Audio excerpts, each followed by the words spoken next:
Shall we begin?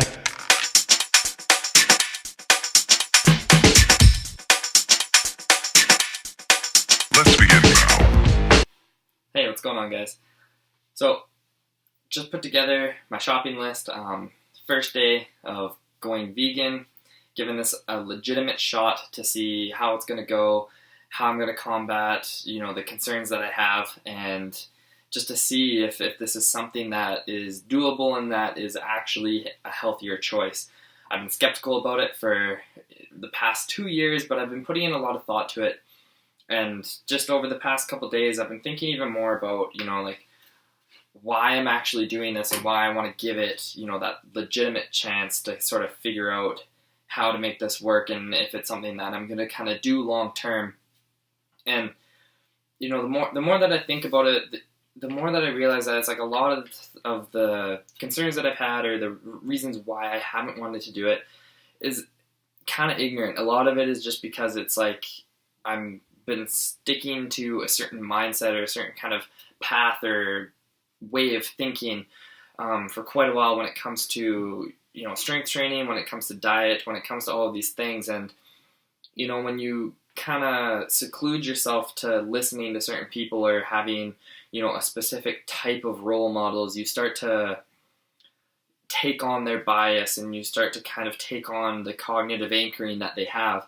And I want to explore more, and I want to kind of branch away from that, because in the other areas of my life, and especially with like the way that I do my strength training and things now, I've realized like the more that I've just kept an open mind and looked at things for the facts and looked at things in more of a holistic sense compared to just like the specifics, it's really changed the way that I've thought about things, and it's really opened my eyes to a lot. And I think that's part of that's just as you get older, the maturity that comes with it, you can kind of see things more for all parts and what makes it up as a whole compared to just individual little things that are right in front of you. And just gaining that awareness has been such a big thing for kind of helping me in all aspects of my life. And I want to bring that in on my nutrition and stuff, and that's why I want to kind of give this a go. Jim Wendler and those guys, they're people that I've looked up to a lot in kind of the powerlifting world and the way that they see things. And what a lot of the stuff that they kind of talk about is, it's like they just want people to give a shit. Like they don't care what people are doing, but it's like you should care about like your health and what you're doing, and it should be important to you. I think that's a huge issue now, is people aren't taking responsibility on for what they're doing, and they're just turning a blind eye. And one of my favorite quotes in the entire world is it's like, I wouldn't give a fig for the simplicity on this side of complexity, but I would give my life for the simplicity on the far side of complexity. And I think that's what I'm trying to do here, is I'm trying to genuinely look at this and look at it from all perspectives to see, what is the simplicity on this far side of complexity, because we all know like this isn't an easy thing for people to do, especially if you're skeptical going into it of going more plant-based or going vegetarian or going vegan or whatever it might be. So, my little rant, but it's kind of the big reason why I genuinely want to give this a shot. It's because it's like I want to care. Like I want to actually give a shit about what I'm eating and the impacts of things behind it. I don't want to just turn ignorance and keep a blind eye to everything that's going on. And in all other areas of my life, it's made a huge difference of trying to break things down and spending the legitimate time working through it. So we'll see how it goes. End rant for now, but I got my grocery list. Let's go shopping.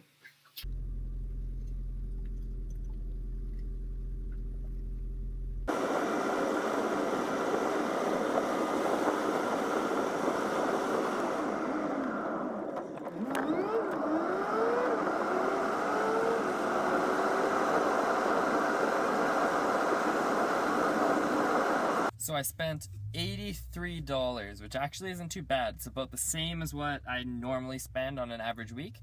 So the things that I kind of replaced in to compensate for not having the meat cost about the same really, and are calorically the same as well. So Not too bad. The price thing I'm kind of getting over. I'm realizing it's really not that bad. I just tend to eat expensive foods. So that's kind of on me, but I think it's important just for everyone to try to eat as healthy as they can. So head home, I'll kind of show you guys what I got, and hopefully it'll sort of give you some ideas. I can kind of explain why, and yeah, maybe it'll be your shopping list too.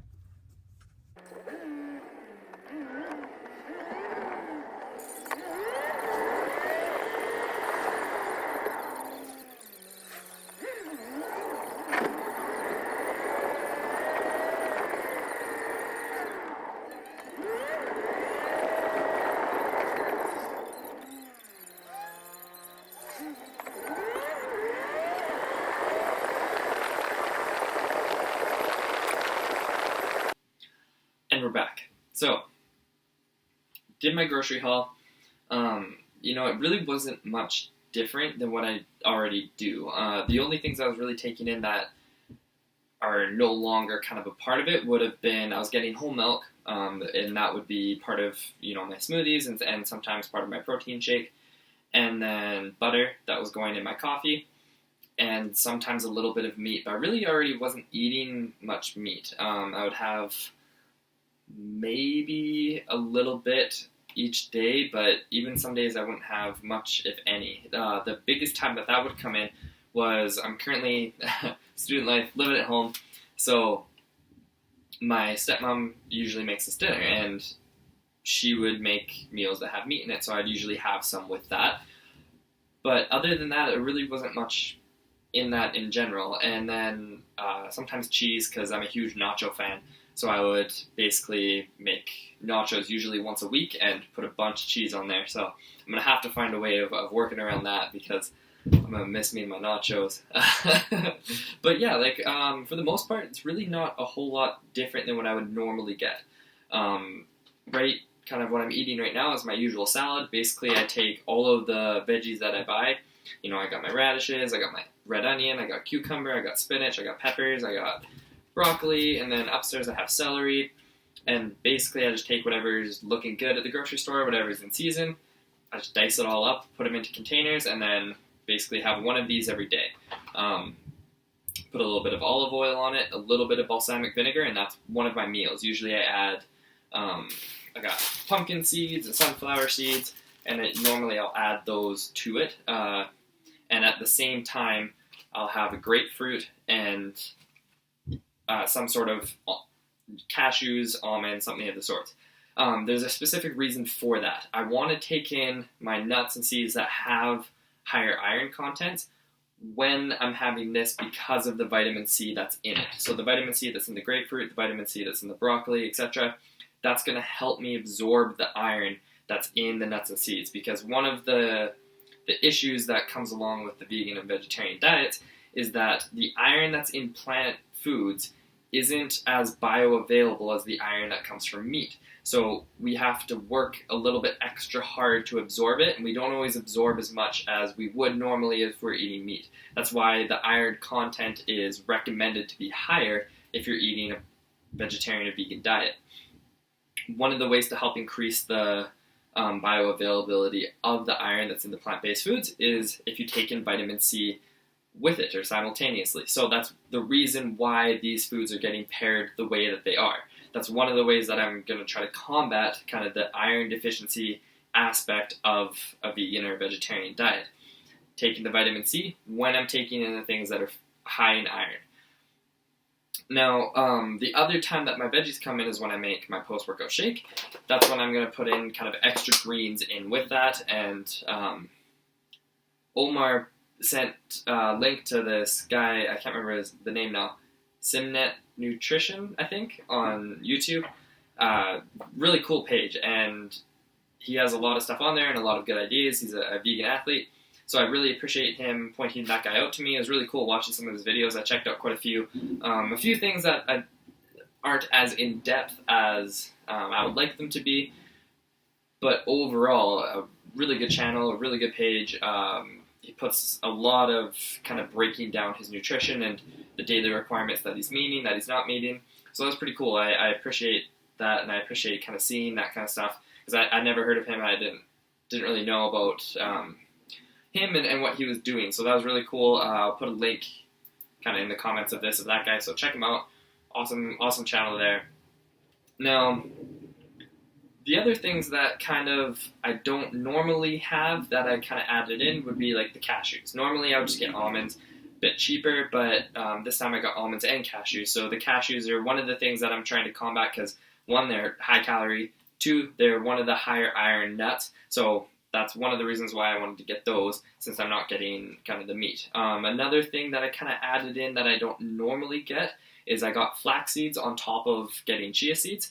Normally I have chia seeds in kind of my evening meal that has the oats and the chia seeds and the hemp hearts in it. So now I'll basically be adding flax to my smoothie because it needs to get ground up to release those fatty acids. But this is one of the places where I'm still skeptical and I'm not entirely sure how it's going to fan out, because yes, you're going to get omega-3s out of flax seeds, but the omega-3 that's coming out of there doesn't convert well in the body to EPA and DHA. And those are the ones that you get from fish that are really important. So there's not any really plant-based ways of getting the EPA and DHA, and that's something that's always kind of been an issue for me. So I'm going to have to look more into that and figure out a way of working around it, if it's going to have to be supplemented in, if there's foods that can go around that, but as of right now, I don't actually know of any. Microalgae oil would be the one thing that would have that, and that would be able to combat that. That might be what I have to do. I am not entirely sure, so I'll have to look a little bit more into that. If you guys already know, please comment below, let me know kind of what you're currently doing to work around that issue. Now, on top of that, kind of some of the stuff that I normally have is Himalayan sea salt. This kind of goes in my evening tea that I would take in, which is ginger, was honey. That'll have to change a little bit, but ginger, lemon, a little bit of sea salt. It's good for the adrenals, and apple cider vinegar are kind of the little evening cocktail that all goes together. Raisins, things like that go into my kind of oats that I'm having later on in the day. Oats here. Hemp hearts as well go into there to get that bioavailable protein, just a little bit extra. I'm still hesitant to go too far away from hitting the grams of protein that I was having before doing this. Some MCT oil, that was part of kind of my morning bullet coffee, that now I just basically took the butter out and I'm using coconut cream instead. It's actually really good. So bonus with that. Even if I wasn't doing this, I'd want to just keep doing that because it was quite tasty. A little bit of a coconut hint to the coffee now. Got my almonds, and lime and lemon that go into my water. As you saw earlier, what I usually am drinking kind of throughout the day. So not a whole lot of difference really. It's basically the same stuff that I've normally been doing, just a little bit higher content of some of it, and being a little bit more particular with what combinations I'm taking and at what times, just to make sure that I'm hitting kind of the requirements that I need. Again, this is kind of just a basic plan, just to get started, just to kind of get used to this, and then I'll start to get a little bit more detailed as time goes on. But so far, so good. When it comes to supplements, Weber's Naturals is the sublingual vitamin B12 that I'm taking in. Again, kind of a must. This is something that I really, really, really recommend that everyone who's doing vegan or vegetarian should do, and I think most people know that by now. The one thing that not everyone might know is the sublingual B12 will be your best way to go. So those are the ones where it dissolves under your tongue. So mine I get from Weber's Natural, sublingual B12, and then in addition to that, vitamin D3 is another one that right out the gate I'm going to want to be taking in. It's something that I would recommend that you kind of take in. Most people just in general are vitamin D deficient. Even, there's a guy he's a kind of a nutrition expert when it comes to mixed martial arts, really big in that world. And he lives in Vegas, and he's like, I'm outside all the time and my vitamin D levels run low. He's like, even I'm supplementing it in 1,000 IUs a day, not a ton, so it's just 1 tab a day kind of thing. But a lot of people are vitamin D deficient. If you're getting blood work done, if you're that kind of deep into it and you're really into the monitoring game, get your vitamin D levels checked. And, maybe you don't need it. Maybe you're one of the people that, metabolizes it really well from the sun, but for a lot of us, we're going to be vitamin D deficient. When I got my blood work done, I was. So vitamin D supplement, that's despite, even if I was eating meat, that would still be in there if I was eating dairy, etc. It might be more kind of added in to the dairy that I'm taking in, so I might not need it all the time. I was taking it every other day when I was drinking whole milk, but it doesn't really matter to me. I'll take it every day, no big deal. But yeah, so not a whole lot of difference really. So this is actually easier so far than I thought. I didn't have to spend any more money. I tend to just eat kind of expensive foods as it is, as you can see, but for the most part, not too bad. I think this is kind of a good place for me to start, a good kind of combination to have, and then the more that I kind of get comfortable with it, the more I'll start to add different things in. You'll notice, like, I didn't do much for beans, I didn't do much for lentils, I didn't do anything kind of along those lines, mainly because part of the reason why I wanted to do this is I've had stomach issues for as long as I can remember. So certain things don't agree with me all that well, so I just want to be careful with what I introduce and how much fiber, and especially that hard to digest fiber I introduce at a time. I just want to kind of ease my way into it, but for now I think even this will be kind of cover the basics. There's still a few things that I know that I'm going to have to be a little bit more meticulous about, and I'm going to have to add in order to combat some of these deficiencies that can arise with a vegan or vegetarian diet. But yeah, this is what my first week is going to kind of look like, and go from there. Thanks.